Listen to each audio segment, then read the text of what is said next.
everyone, it's Kathleen. I'm looking forward to hearing from today's guest, Scott Tekesky, Talent Acquisitions and HR Manager with Chameleon Consulting Group, also known as CCG. Welcome, Scott. Hey, thanks for having me.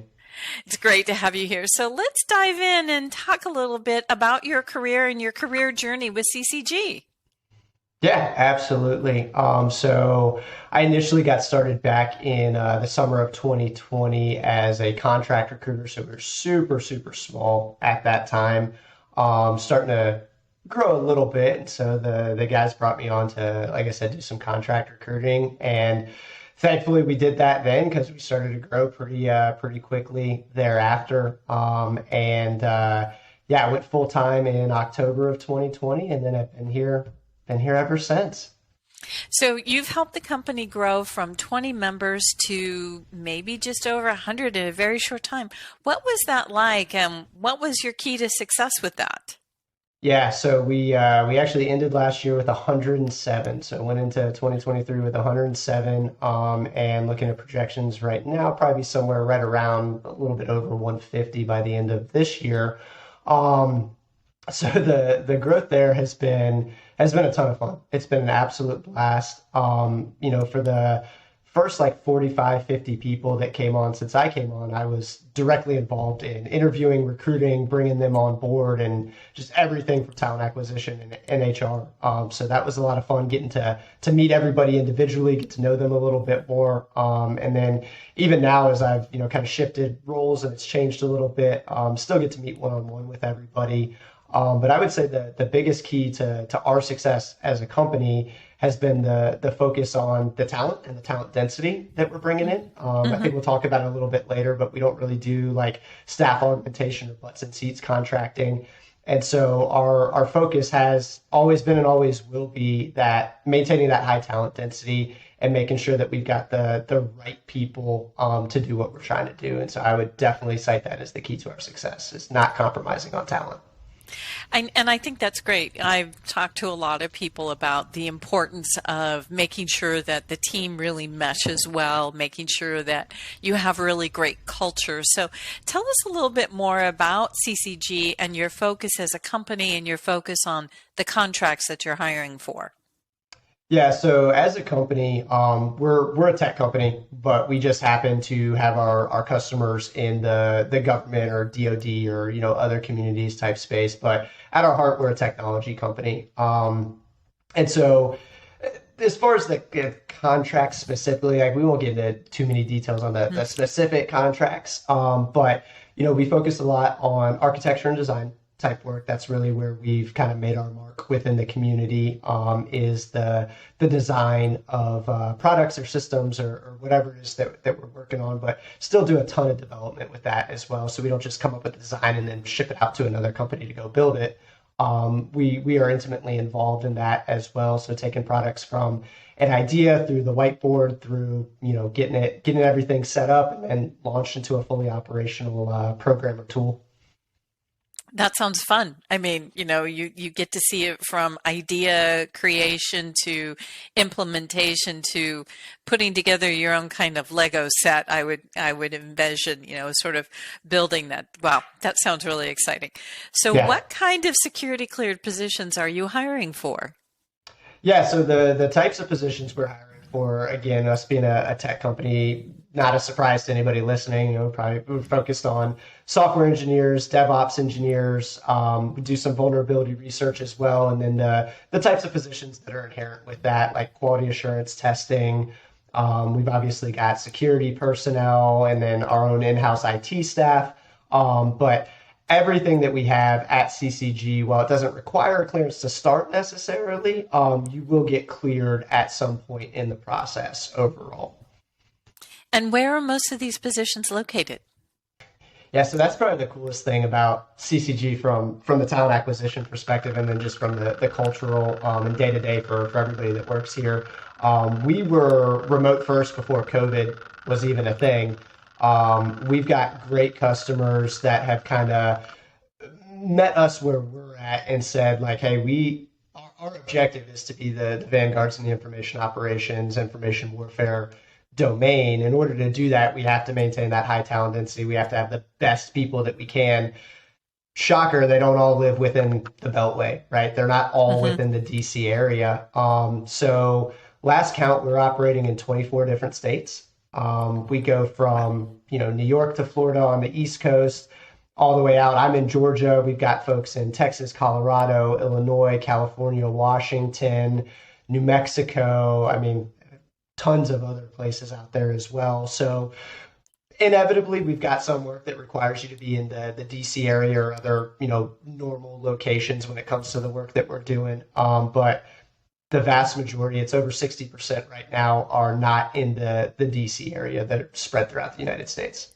Wow. So over 60% of your jobs are remote. And so the remaining 40, are they hybrid, or are they positions that require nonstop be on site?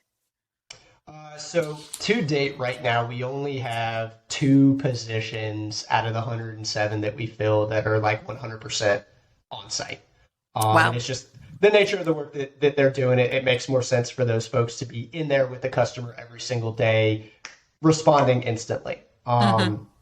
But everything else is hybrid. Like there's a couple folks that are in the DC area, and when I travel up there every month or so, I laughed because it took me like 12 to 18 months to meet some of the guys. And, I'm looking at their addresses and I'm like, hey man, you're like 2 miles from the office. Like, didn't come in. As we've grown, some of our programs do have requirements, given the nature of some of the stuff that we're building or doing, you've got to go to certain places. Right. But Right. even they're still hybrid at the end of the day. Wow. So yeah, day or two out of the week, you've got to go into a certain location. But outside of that, I mean, if you got an Ethernet cord, you can hit the environment. So we're good to Wow. go. Yeah, I just keep talking about the silver lining of the pandemic and how, we've now been able to change the mindset, and we can still do the work, and customers can talk with their agency customers and really talk about this. So, wow, really exciting that you can do that. So in our pre-call, you talked about vulnerability research being big for CCG, and how cybersecurity you do is very different from what most folks think about cybersecurity. So can you walk us through what that all is for our cleared audience? Yeah. So the way, excuse me, the way we like kind of break through that barrier of like what is cybersecurity, what is it that you guys are doing? Most people when they think of cybersecurity, they're thinking of like a bank or some type of system, some type of something that you don't want people to have access to, right? You don't want the wrong people to have access to, right? And so you think of a bank, and you've got all that customer data and stuff behind like a firewall in your system. And so that type of cybersecurity is really focused on, intrusion detection, risk mitigation, and really minimizing the impact if someone does inevitably get into your system, right? Because it's 2023 now. People are going to get into your system. And so that's one type of cybersecurity. But when you look at cybersecurity from our perspective, it's more of like the doctrinal term of cybersecurity as it relates to the Department of Defense. And there's several different flavors of cybersecurity there. And so where we impact that is, again, we develop unique tools or applications, leveraging software engineering technologies, DevOps engineering. Vulnerability research is something that's definitely big and a growing area for us right now. Not something that we'll get into too many details on. Of course not. But it just is what it is, trying to find vulnerabilities in things. Now, you were talking earlier, mentioning that some people have clearances, but other people you clear for the security clearances. So how many of how many of your positions within the company can you clear people for the contracts? 100%. So anybody that comes in, we can and will clear you Wow, if you're that's doing great. work on those contracts. But again, what's unique about CCG, we have several opportunities that they don't require the clearance to start, right? And that's a huge inhibitor and a huge detractor for defense technology as a whole. You've got really, really smart people now all throughout the United States but they may not have been exposed to the cleared community. They may not have even known that it was an option, but now we expose them to it. And they're like, oh, that sounds great. And we've all seen other companies where you have to have the clearance to start. And so you're culling your talent pool from the get-go. But at CCG, we have several ways that if you're a top performer, if you're a top tier technology type person, we can find a way to get you in and then get you on the right program at the right time. So do you have an internship program for people straight out of college? We do, yeah. We have an internship program. Awesome. So we run it. We run it throughout the year. We partner with several different schools throughout the United States that do both co-ops and internship programs. So our internship is 10 weeks in the summer, runs from June, typically the Monday after Labor Day, to sometime in mid-August. And we bring in, again, software engineers, DevOps engineers, folks that are studying computer science, computer engineering, cybersecurity. We actually hired a guy last year who his major was game design, so like building video games. His quote to me was, "That was the easiest major, so I just picked that one, and then I do all the stuff that I like to do on the side." But there was good crossover and opportunities to learn other cool things. Yeah, there are a lot of really cool gamers out there, especially in the DoD space. So it's fun to watch them compete in all of those competitions. And I thought it was just CTFs, but there's some serious gaming going on out there. So culture. Sorry, I'll do puzzles. I'm not a gamer, but I'm old school. Putting pieces together, that's me. So culture is something that I always talk about, because culture, how your team meshes, how you work together. Do you like espresso or do you like Red Bull? Talk about how, culture for your organization permeates throughout your entire interview process.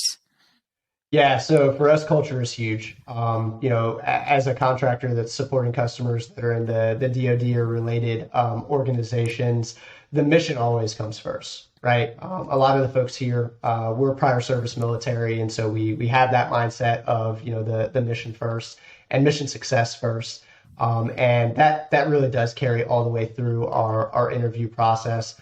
What we're really looking for there, and the things that we're trying to tease out of you are like, we don't need the person that's the expert in everything. We need the person that can become the expert in everything. So the person that likes to problem solve. And so throughout the interview process, we'll ask some typical screening questions to ensure that you have like the baseline understanding of technology that we're working on. But really beyond that, we're looking to make sure that you will prioritize the mission first. And this isn't something where, like, if this doesn't get done, then the ad loader on whatever website is going to be a little bit slower or something like that. Like there's much bigger impacts to failure for us. And so, yeah, we're definitely looking for those hard charging problem solvers that are mission focused. So who do you think will really not survive, who do you think will really thrive at CCG? Yeah, so again, it's that person that is comfortable and confident, not knowing everything and knowing that they don't know everything. Definitely want people that can very rapidly become experts on something. But I think the hallmark of folks that are at CCG, and something that we very intentionally look for in the interview process, is the person that could say, I don't know. I don't know the answer to that. And it's cool at CCG to watch. It's almost competitive in a way that if you ask a question about a hard problem, or how do we do X, Y, or Z, for who can raise their hand first to say, I don't know, so that they can back out, they can get away from the table, out of the conversation, and inevitably create the space for the person that does know, because they're here at CCG. I promise you they're here at CCG. But it cuts out on all that extra noise. You don't have people postulating about, well, on this Reddit thread, I saw that you could, blah, blah. No, we have people that they will say, I don't know the answer to that. And then the person that does will have the floor cleared for them to be able to speak intelligently on the issue that our customer's facing. Awesome. So talk about the interview process and the types of questions. I mean, obviously you tease out a variety of things, but is there anything in particular interview question wise that you think that would be helpful for our listeners to know about? Yeah, so I mean, our interview process is pretty robust overall. It's very conversational, even with the technical roles that we have. Like we do have some coding challenges and stuff like that built in. Again, we want to make sure that if you got a computer science degree, that you didn't just get the degree, but you've actually applied it and you've learned as technology has evolved. But man, sorry to beat the dead horse, but I'd go back to the know what you know and know what you don't know, and be confident in both, right? Mm-hmm. So that the biggest place where I see people fall or stumble in interviews is you can see it on their face as soon as they don't know the answer to a question, or at the end of a 5-minute answer, you're like, okay, you kind of just tried to walk yourself into that one and guess. And that's not really what we're looking for. We're looking for the person to say, hey, first and foremost, I don't know, right? I don't know off the bat, but let's walk through this and problem solve it, right? I Mm-hmm. know this, I know this, I know this. That leads me here. Okay, let's start problem solving on that together. When we see something like that, one, our interviewers get excited because now it's just like having a conversation with a normal person instead of a robot trying to answer your question. But it really demonstrates that ability to problem solve and that humility that we're looking for. So, since a lot of your staff are private, I can't talk today. Sorry. Okay. I've got the allergies going on, everything here. So many in our audience are transitioning military. So what is one or two pieces of advice that you have seen that prior service members just don't do well in an interview process, and something that they should really think about? Yeah, so I mean, I think the first thing that I would say to that, as far as advice goes, is like, one, it's going to be okay, right? This is a totally different world. Like the transition you're making is pretty big, but you're gonna come out of it, right? It's probably scary at sometimes, and my transition was the same as that. But as far as like in the interview process itself goes, is there's a lot of people that really want you to just harp on the fact that you were in the military, you served your country, and that is enough. And for some positions that is right. Some that are very customer service and service oriented, yeah, that's kind of a baseline that you're looking for. With CCG as a whole, we're looking for that plus the technology skills, right? And so what I would say to those that are transitioning out is, again, know what you know what you don't know, and be confident in both of those. But really seek out to be the expert in those things that you know, and try to focus on that. But again, just let it be okay if you don't know something. I mean, I think in the military, you're almost expected to always have the answer, or have the confidence in the decision that you're making, and that's Mm-hmm. really good in that environment. There's some particular jobs in the military specifically, but within the civilian community, I would say it's a little bit different culturally, and you don't always want the person that can just be confident and decisive but wrong, right? Mm-hmm. I'd rather have a person that can be confident that they don't know something, but then are willing to learn about it. So don't do the fake it till you make it thing, for sure. Awesome. So how can our listeners get in touch with you? Yeah, so the easiest way is to go onto our website, right? We've got all of our jobs posted. I'd be lying if I said we didn't do a quick refresh of that and make sure everything was up to date today before doing this. And hopefully it'll stay that way before this launches out onto the internet. But we've at any point in time, we've got 10 to 20 jobs that are available, and Mm-hmm. looking at projections right now for the year, that's going to remain true. So the website's the easiest way to do it. If you don't see a job that you like there, there's a contact at Chameleon CG email that you can send to. That'll hit a group of people, myself included, so I'll definitely see that. But I mean, I'd be happy to give you my email address, and we can post that with this as well. If anybody wants to reach out personally to me, I mean, I was there in that transitioning experience before, and would have loved to have that email address. I'd be happy to give it. Can't promise a job out of it, but I promise a response. Awesome. Thanks so much for joining us today, Scott. This has been really exciting conversation, and I'm looking forward to having our listeners hear your explanations and descriptions of what goes on at CCG. Yeah, no problem. Thank you for having me.